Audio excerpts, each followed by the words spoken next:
Palacios has been, I think, about 6 months in the job as the new head of unit for Btomorrow Ventures, the BTV, the corporate venturing unit of British American Tobacco. So please, Juan, come and join me on stage, because Juan's going to tell us.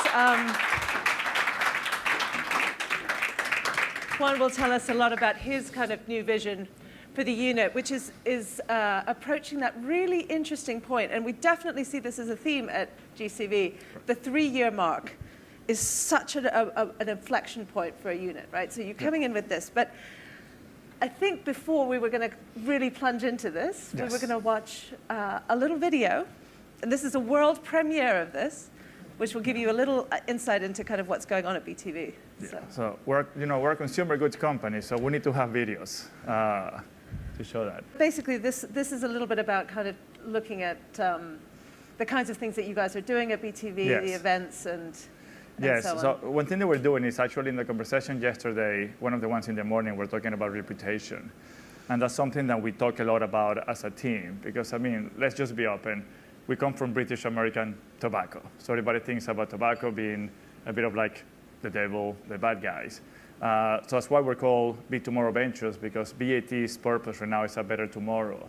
So we're very focused on creating a new reputation, a new brand, and building a sense of community. So I think Jen from Sony was talking yesterday about how do you build that reputation with other CVCs, with VCs, and with the startup community. So we're doing these kind of events that we have done too, one in New York and one in LA, where we bring them together. And we bring speakers from other VCs, or other CVCs. We bring startups, even from our own portfolio companies, or not, and just get them together to share ideas, to network, but more than that, to bring a sense of community, of personal connection. So this is going to show you a bit of a little teaser of one of the things that we've been doing. Okay.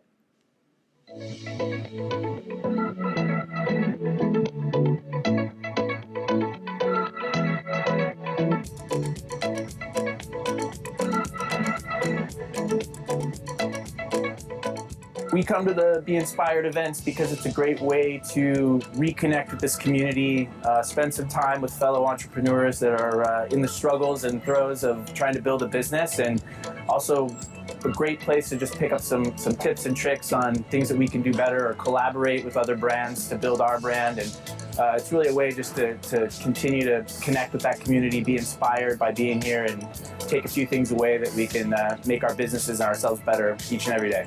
We are solely here to learn from each other, to listen to each other's ups and downs. There is no blueprint to success.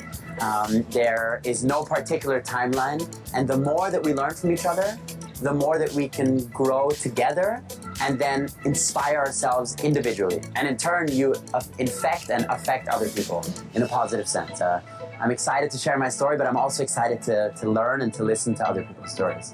I came out of the event being truly inspired. It really lived up to its name. There was really good speakers and panelists and actual tangible discussion. And we actually took some of the learnings and implemented how we measure our metrics on a month-to-month basis. He said that the job of a board is putting the best group of people together and enable them to create value. What I think is the most important piece to make sure that board meetings and relationships with advisors are in a good place is it's all about trust. To reach out to other to experienced founders who have been on boards and multiple boards and get tips from them, because there really is a lot to learn and we don't talk enough about it. So give board members the time to prepare them. Don't bring the discussion points up in the board meeting, because nobody likes to be put on the spot, and ideally you're going to have a better conversation if people can think about it and can do that. But every quarter we put out a quarterly report, no different as if we were a publicly traded company. And what that did is it instilled trust.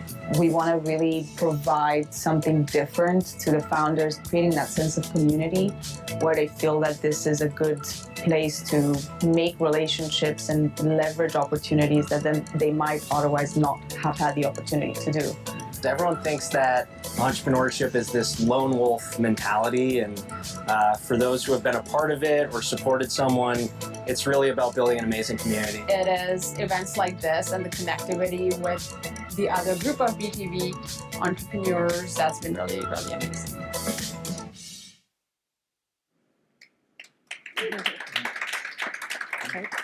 Okay, so that kind of gives a little flavor of the sort of, so you're doing events, you're sort of building your reputation. Correct. But none of this is your familiar milieu, is it fair to say? Yeah. Because, I mean, tell the audience what you told me about the first event like this that you went to. I mean, this was very unfamiliar. So I went to the first event in New York last year. At that point in time, I was working with the M&A team of BAT. So a very different kind of mentality, focus. You're there to do deals, to negotiate, you make investments, and then you're done, right? Then the business is going to take over, integrate, and then you're into the next one. So I went really didn't understand what is this event, what are the discussions, who are these people. Fast forward, then we had another one in March in LA. And at that point in time, I'd already made the jump to BTV in January. And of course, then you come with a whole different hat on. Then you say, okay, I'm part of this community. And then as soon as you change the lenses where you look at things, it's a whole different beast. And then you start networking, talking to people, building the community, and really understanding better what the founders, the people are going through, and what are their needs, and what kind of help do they need. And then, to be honest, it opens a whole different world.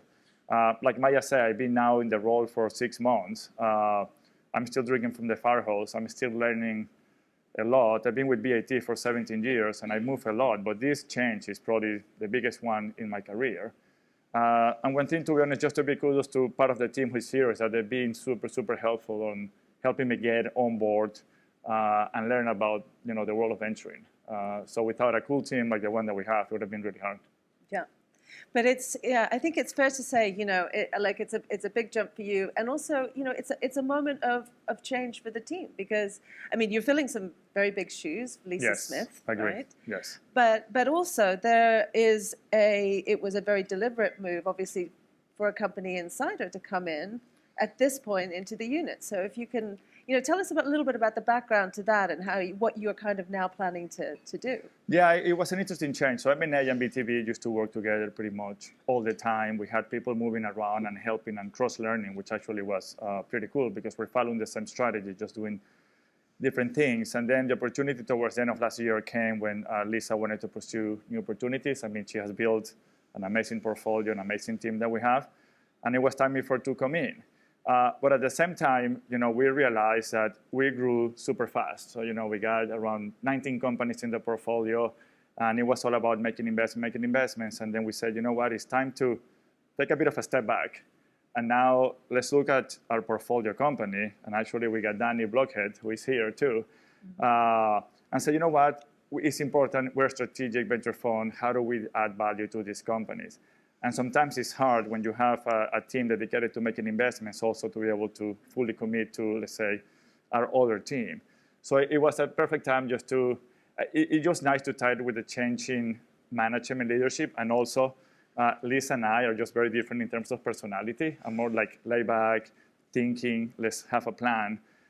So it was just a good time to do that and focus on our companies, but also to strengthen our relationship with the strategic unit. So when you look into our portfolio, if you go to our website, it's quite diverse. You're going to see from cannabis companies to chocolates to drinks to technology companies to crazy stuff. So, and it's all because our corporate strategy has evolved over time. But we know that we're very focused now on what we call well-being and stimulation.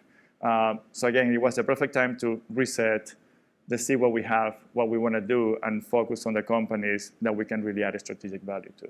And it's coincided with actually sort of slight reorganization of actually where BTV sits within the structure as well. So that's making it a lot clearer. And does that sort of help in terms of, making sure that you can integrate those portfolio companies really well then with the rest of the Yes, correct. Strategy? So I report now to, he was my boss when I was in M&A, but now he's the head of well-being and stimulation, which is kind of like our main corporate business partner, because that's kind of a way as a BAT that we're moving to. So it's perfect because then I'm on the same team, or let's say a sister team is the team that is deploying and is our business partner in terms of the strategy and supporting our companies. But, talking about changes, we always talk about also how do you have to keep engaging with, the C-suite. I don't know if you follow the news or not, but, we had change in CEO 4 weeks ago. This week, pretty much our management board got completely reshuffled. So then it's also, we're dealing with all those changes, but actually everything is super positive for what we want to do because everybody's a big sponsor of BTB. Okay. So how have you managed to keep that top of mind? Because these management reshuffles at the top of businesses are one of the hardest times for a CVC unit, right? Because either you get forgotten about because you're just not like in the priority of other people who are now jostling for, who's in the top job, who's not. Or worse, they look at it and they go, what on earth is this unit? I don't agree with what's gone on. Then it's, So I have a pretty cool trick that I do every time, and it's that a lot of our portfolio are products, our chocolates, our gum, our drinks. So every time I go to a meeting, I just load my pockets with blockhead gums or chocolates or drinks, and I take them to the meetings. And then you put it on the table and give it to people, and it brings us back to reality. And to be honest, our products are really good. I really like them. And they like it, and a lot of them have caffeine. So instead of getting a cup of coffee, just get a blockhead gum or get a white chocolate or so on. So that brings it to reality. Okay. And that helps when you touch it, you feel it, you taste it. So at that stage, you kind of get them. It's like, oh, we're doing this. And then a lot of it is about education. Because again, we're a very traditional company. We used to do, billions of dollars in M&A where you acquire, you integrate, and you move on, and they're accretive from day one. Venturing is a whole different game. And, so they're not used to being patient. They're not used to know that these companies are small and the companies may be growing 30% on an annual basis, but it still is a few $1 million versus billion. So it's a constant education to our management board, to our main board, that this is a long-term game.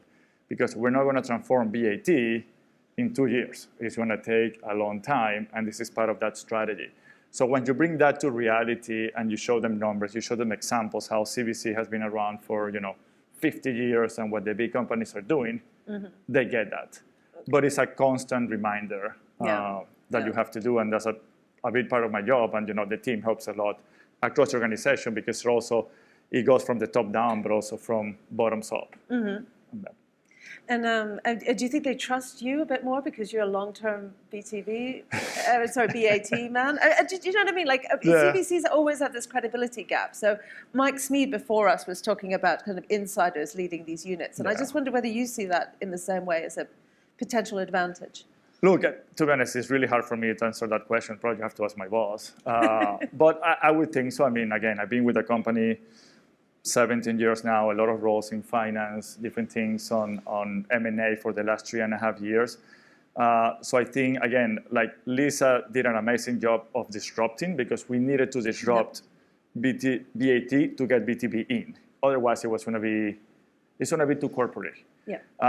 So now I think it kind of makes sense to get an insider, but even on my side, sometimes I look at the balance of BTB and BAT. And sometimes, because I'm still so BAT, but I know that I need to come more to the BTB side. And again, it's the same thing, but it's kind of the way of thinking, the way of behaving, the way of talking, the way of, wearing their clothes. It's just different, and it's something that you have to live through it. Yeah. I imagine it'll be an interesting year.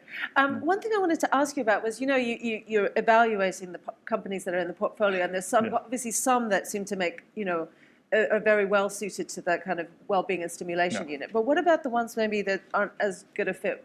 How can you handle those in an elegant way, do you think? Yeah, one thing that we did this year with the team is that we create a bit of a portfolio framework kind of thing, which basically says, where the company sits strategically with our future, and then which are those companies that we will try to provide more resources because it makes sense for strategy.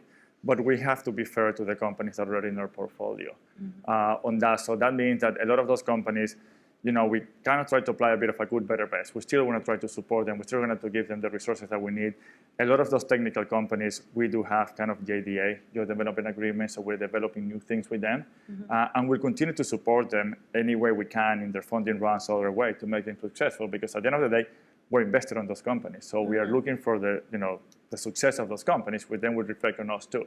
Yeah. So we're in this together. That's the matter if our strategy has changed. Yeah. So you're definitely not going to cut them adrift, but I guess you have to put them slightly in different. Because I guess there are other companies in which those collaboration opportunities will be, even greater, right? And Yes. then you'll go, and maybe if you can talk to some of that, like what in practice will some of those ones where it's a really good fit with the well-being and stimulation unit, like how fast can you go in terms of building up some of those? Yeah, so that's, again, like a lot of speakers have talked here in the past, it's always a constant battle with the mothership on to say what kind of resources you can do and you cannot. And to be honest, if you have to grade us what we have done, I guess I'm going to use the American standard, ABC, I say we'll probably B minus. So we still have room to grow. So a good example, I'm just going to pick on Danny because he's here with Blockhead. We're able to make some introductions of his companies with our key accounts in Sweden and get some traction there. And to be honest, it's not an easy feat. It's something that we continue to fight. We continue to see what we can do. But those are the kind of thing that we try to do. Another example is just last week we had Fraser from the team fly to New York, meet with some of our companies, and they gave us a wish list of what they want. Of course, they all want the top, and we know that it's really hard to give them that. But then, how can we take that and put it in bite-sized chunks and get small wins that help us with our portfolio company, but also help us internally to gain the reputation that we want. But oddly enough, to be honest, one of the feedback that we get from some of the portfolio companies, the best thing that we can do for them is to get them together. Because they can share the war stories. It's what Jack from True was saying, that it's not a wolf pack mentality. Sorry, it's not a lone mentality. Is get them together. And sometimes even some of our companies get together without us even knowing. And they just share stories, distribution, what's going on, and things like that. And that's great. Your kids are maturing and playing together, which is great. So they want to meet each other. What do they generally want from BAT? I mean, do they want the distribution network? Of course. Is that the top also on the wish list?